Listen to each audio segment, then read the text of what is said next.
West of Arkham, the hills rise wild, and there are valleys with deep woods that no axe has ever cut. There are dark, narrow glens where the trees slope fantastically, and where thin brooklets trickle without ever having caught the glint of sunlight. On the gentler slopes there are farms, ancient and rocky, with squat, moss-coated cottages brooding eternally over old New England secrets in the lee of great ledges. But these are all vacant now. The wide chimneys crumbling and the shingled sides bulging perilously beneath low gambrel roofs. H.P. Lovecraft wrote The Color Out of Space in March 1927, and it was first published in Amazing Stories in September 1927. It's not only mine, but it was also Lovecraft's favorite of his own works. I think it is the most effective horror story I've read, specifically cosmic, but in general as well. The Color Out of Space is about a meteorite that crashes on the Gardner farm outside of Lovecraft's Arkham, Mass. The meteorite causes disturbing things to happen to the surrounding environment and to the family. Now, that's a very brief synopsis. I don't want to give too much away if you haven't read it. This is not meant to be a substitute to actually reading the story. I will go into more detail on a couple points, however. Lovecraft's famous quote, "The oldest and strongest emotion of mankind is fear, and the oldest and strongest kind of fear is fear of the unknown," largely summarizes most of his works, and in no story is it better exemplified than in Color. Often, Lovecraft fell into the trap of stating that the horror in his story was unknowing or unnameable. And then, he would immediately try to describe it in some way. Sometimes this works better than others. Sometimes it's a bit goofy and nearly ruins the story. Color is the best of this. We have a meteorite hitting Earth. The substance of the meteorite is odd. It gives off an odd color. Some of the stuff, the color, disappears or evaporates.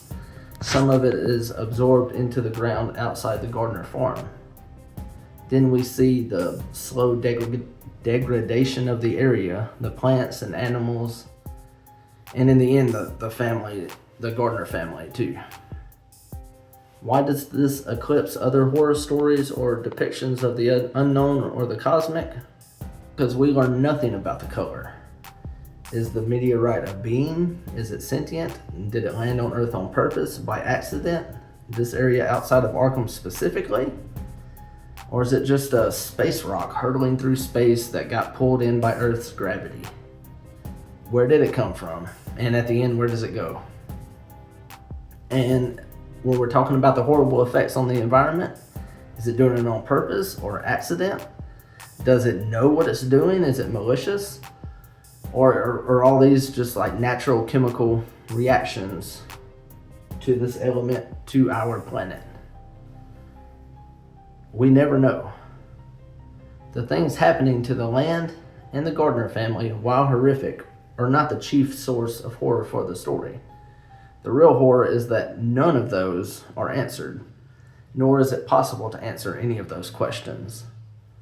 In the words of Nahum Gardner in response to Amy asking him what it was, it's nothing.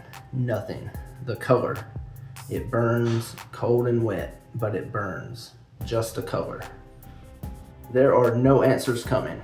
The specimen taken to Miskatonic vanishes or evaporates or whatever. The only truth being, it was nothing of this earth, but a piece of the great outside, and as such, dowered with outside properties and obedient to outside laws, obedient to the laws of physics outside of our understanding. So this is what we have: a substance or a thing from somewhere else. No one knows where or can learn where. This substance harms the environment and people, and then at the end of the story, it mostly leaves Earth, going back into space and who knows where. Who, what, when, where, why, no one knows the end. In another of Lovecraft's story, the Dunwich Horror, the terror begins as the result of Wizard Whately's ritual. Right, a human does something and makes it happen. Wilbur Whately is odd and ugly and part something else, but he does generally walk around society as a dude. His twin is defeated at the end by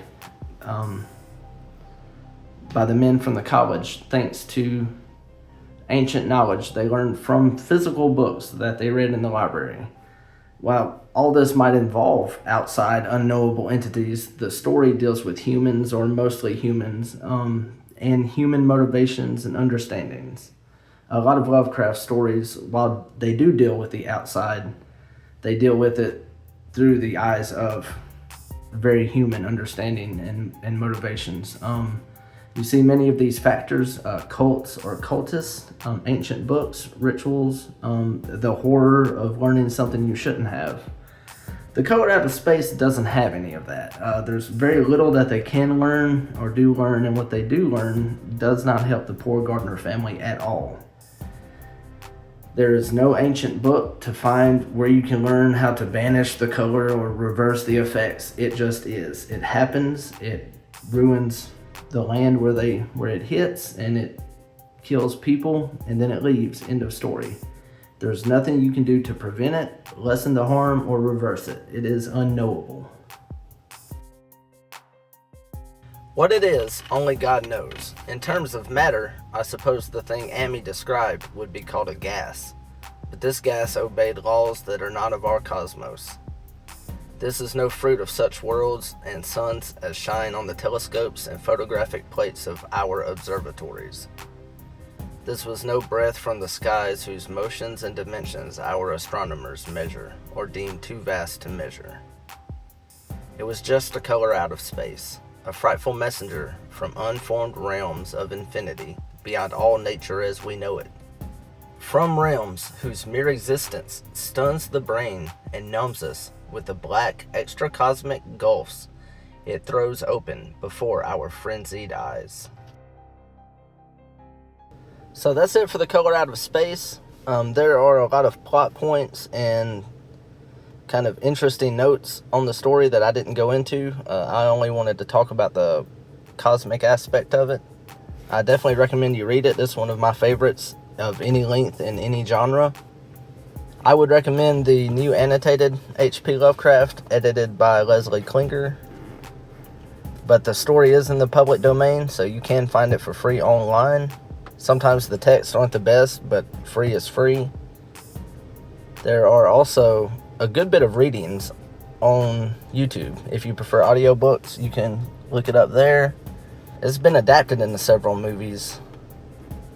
The two I'm most familiar with would be, first off, the Richard Stanley, Nicolas Cage movie. It's pretty recent, good budget, it looks good, I enjoyed it. There's also, from maybe 10 to 15 years ago, a German adaptation of it. It was called Die Farbe. I'm not sure how to pronounce it, but it was pretty cool. It's set in Germany. It's in black and white, and then whenever the substance or the color is happening, that is depicted in kind of a pink-purple color. It's pretty cool. So those two movies, but there are others. I'm just not that familiar with them. It's a great story. I recommend everyone read it. That's it for this one. First video down. I'll see you in the next one.